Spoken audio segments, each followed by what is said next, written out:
Olá, vamos ao nosso primeiro encontro sobre o direito de infância e juventude. Nós, quando pensamos nesse assunto, nessa matéria, claro, sempre temos a tendência racional de tentar buscar, através de uma pesquisa, pelo menos mental, as origens desse direito. Direito relativo à infância e juventude é, em outras palavras, um direito que visa a disciplinar as relações da criança e do adolescente, sejam relações com sua família, sejam relações com a sociedade, sejam relações com o Estado. É, digamos assim, um conjunto, um complexo de normas e de princípios que, desde 1927, de maneira organizada, existe no sistema normativo brasileiro. Eu falo em 1927 porque 1927 foi o ano em que surgiu a primeira legislação própria para menores no âmbito do direito brasileiro, o chamado Código Melo Matos. Se você procura historicamente o entendimento desse assunto, vai encontrar lá nos anos 20 a origem do chamado direito da infância e juventude. O Brasil teve o seu primeiro código em 1927, a Argentina também nos anos 20, talvez uns dois anos antes que nós, para variar um pouquinho, mas já nos Estados Unidos e em outros países, essa disciplina começava a tomar um certo corpo. Aqui ela toma corpo a partir dos anos 20. E muita gente entendida no assunto, etc., acaba dizendo, como é o caso do Emílio Garcia Mendes, um grande jurista argentino, e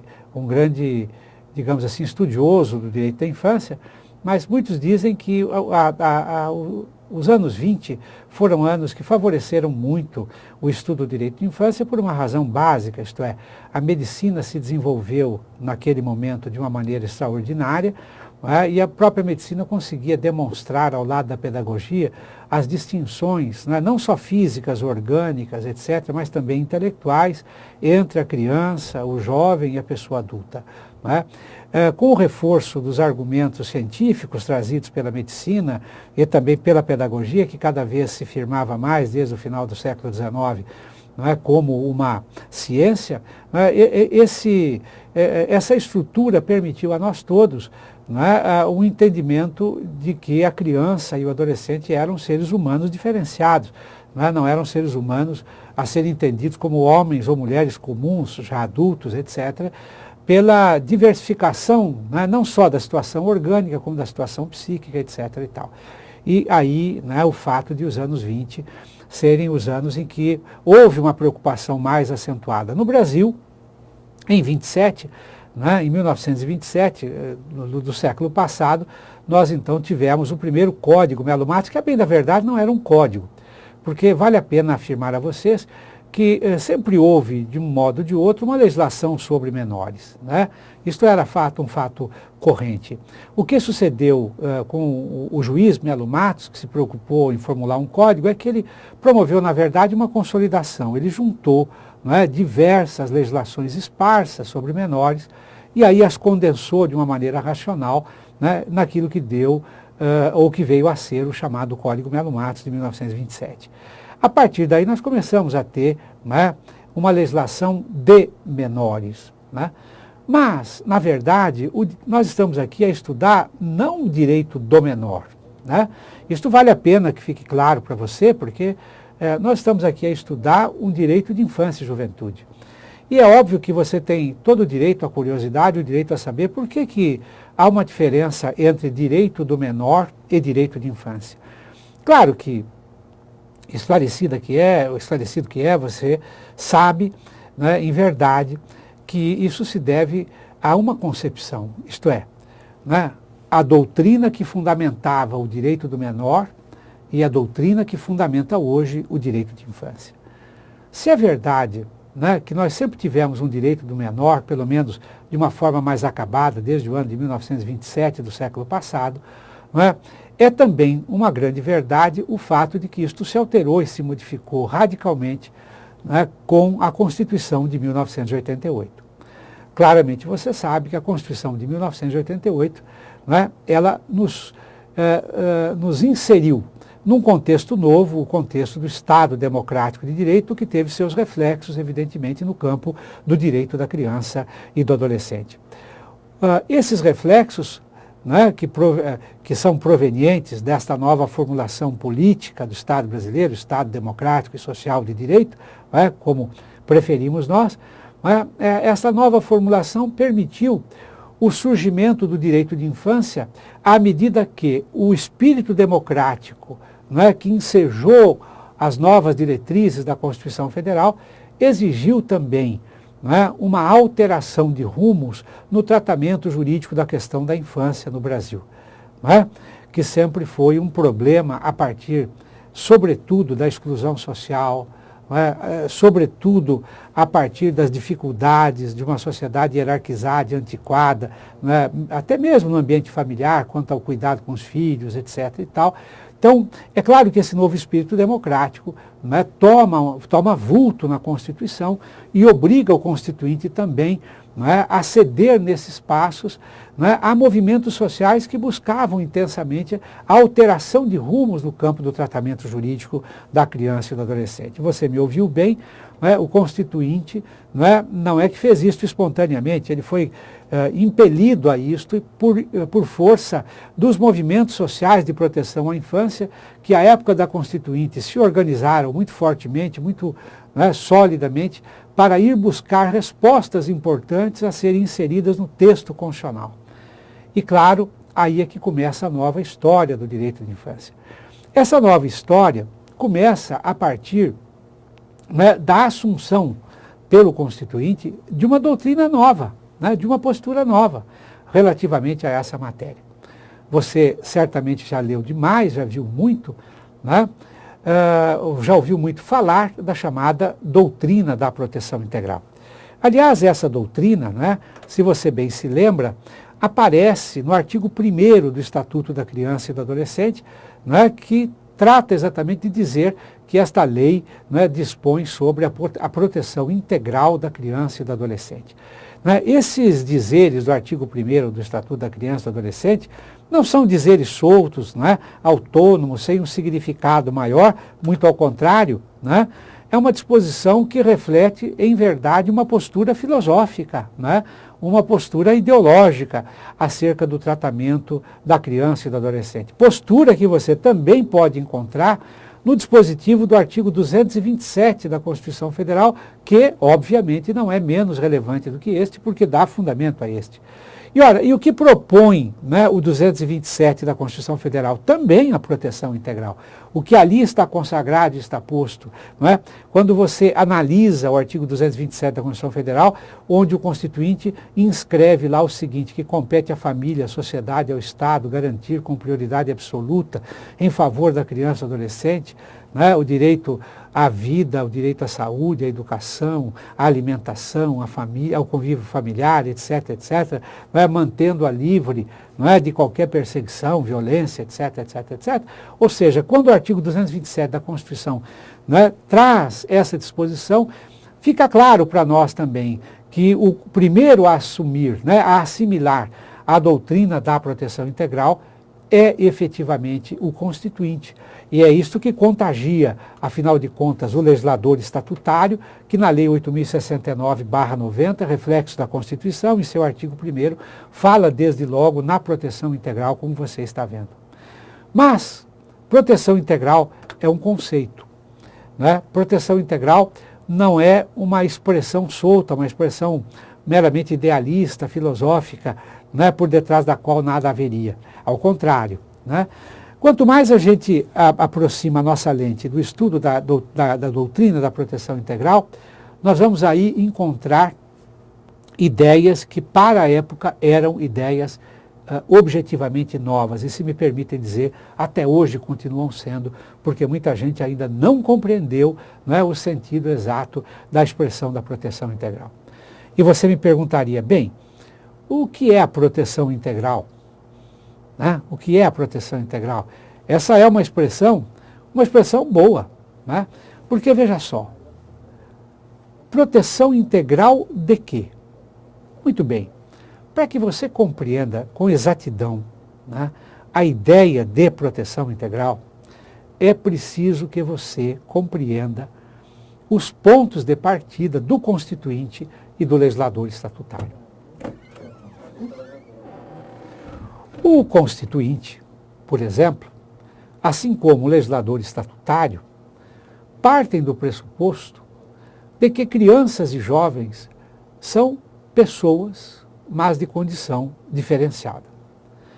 Isso significa dizer, né, que são pessoas em condições especiais ou particulares de existência.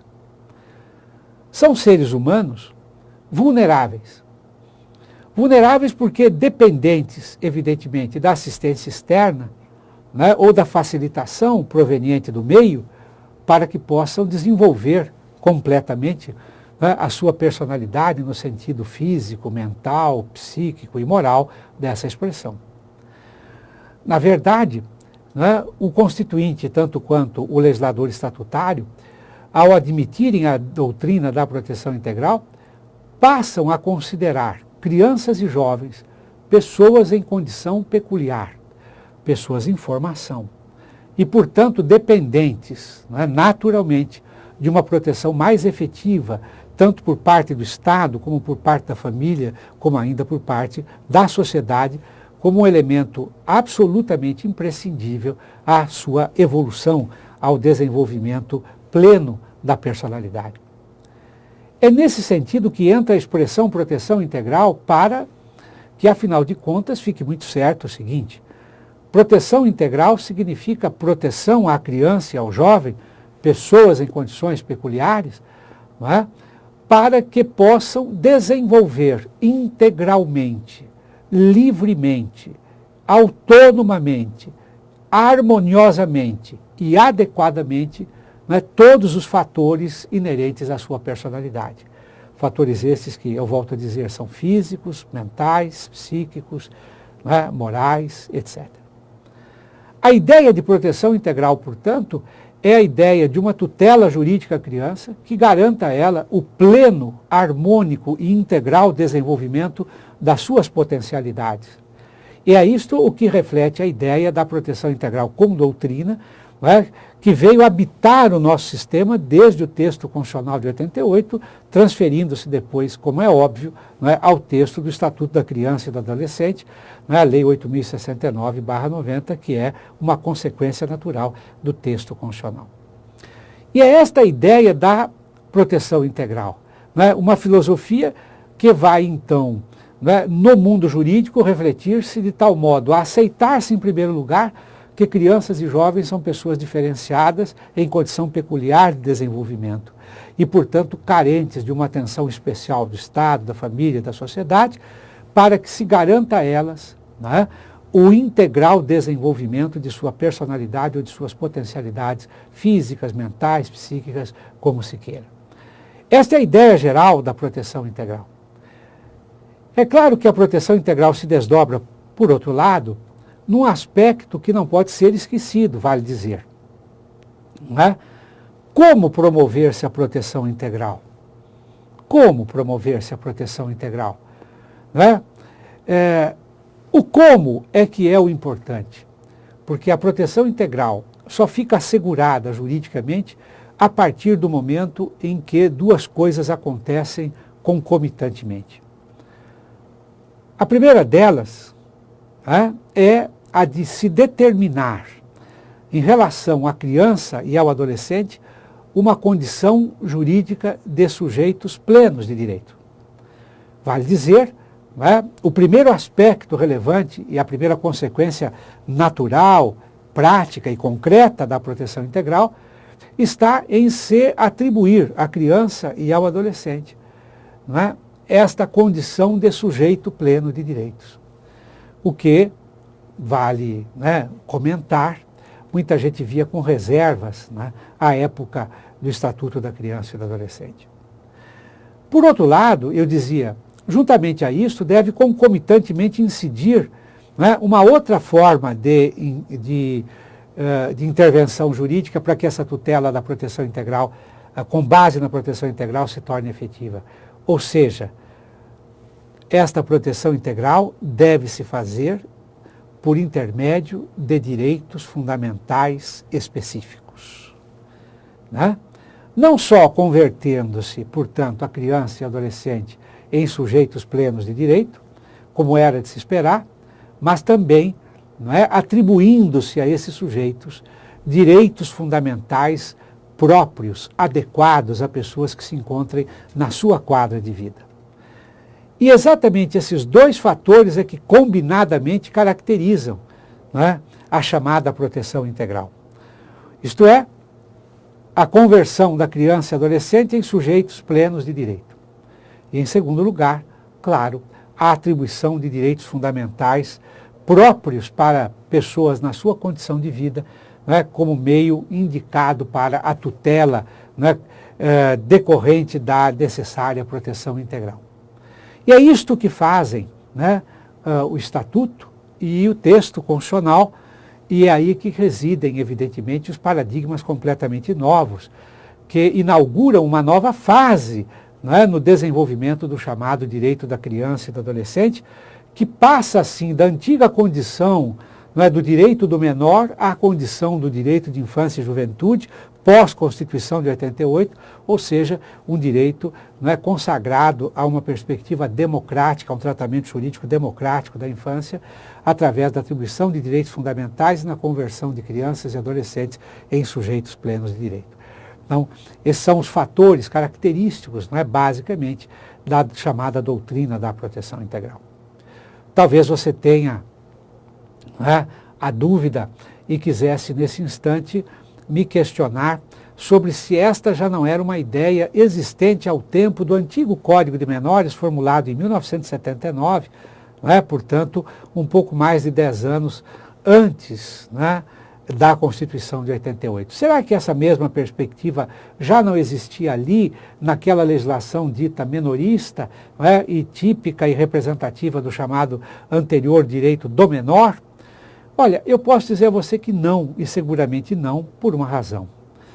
O direito do menor que precedeu esse direito de infância, né, que veio como novidade na Constituição de 88, o direito do menor era animado por uma outra filosofia. Né? Era animado por uma ideologia da chamada situação irregular. A chamada doutrina da situação irregular. A doutrina da situação irregular, ela era inspirada em modelos autoritários de proteção. E por isso ela fracassou, né? Por isso ela não pôde conviver com uma Constituição democrática e por isso, por assim dizer, né, ela fez com que o Código de Menor de 79 não fosse recepcionado na sua integralidade, pelo menos, né, pela nova Constituição. O espírito democrático do novo sistema constitucional, não se acasalava, não se tornava, não era coerente com aquele espírito limitado, autoritário, centralista, verticalizado de proteção, representado pela doutrina da situação irregular. Em breves palavras, você pode ir buscar informações, digamos, mais aprofundadas, no próprio texto do Código de Menores de 79, ali você encontrará a ideia de que o Código de Menores era voltado à proteção de menores considerados em situação irregular.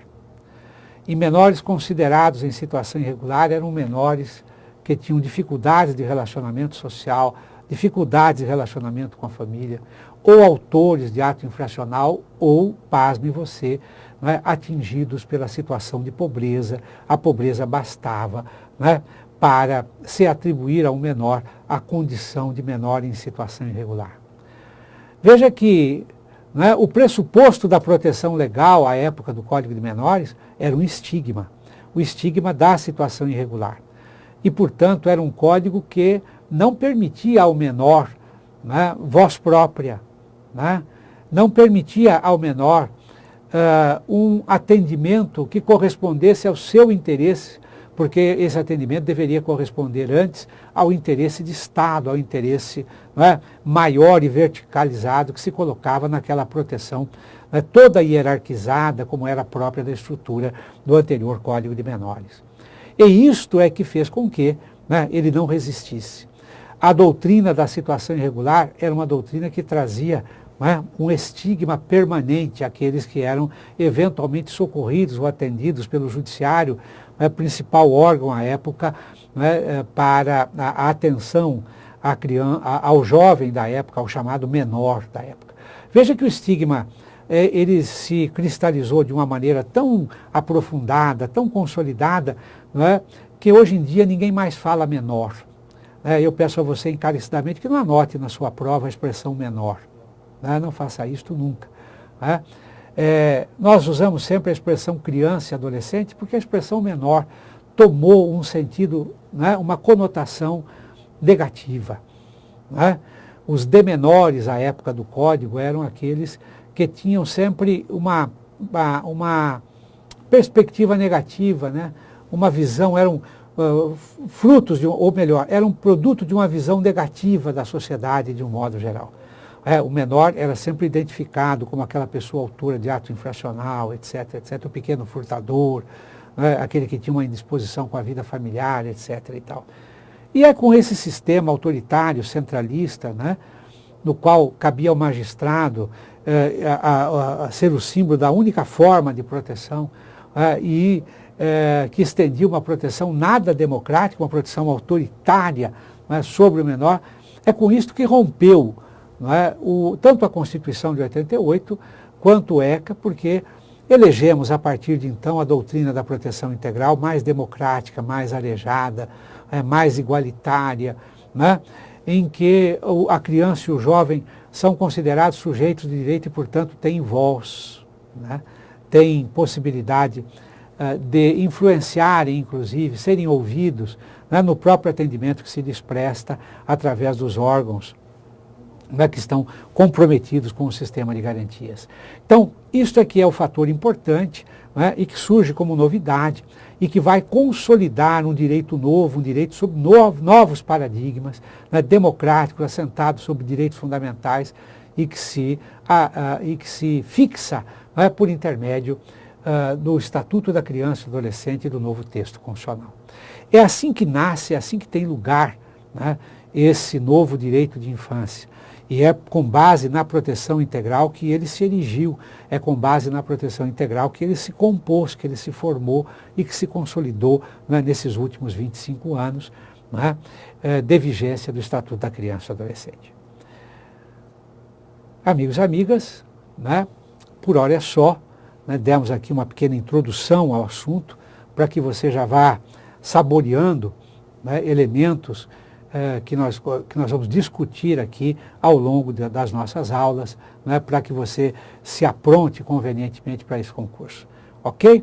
Forte abraço para você, nós nos vemos nos nossos próximos encontros.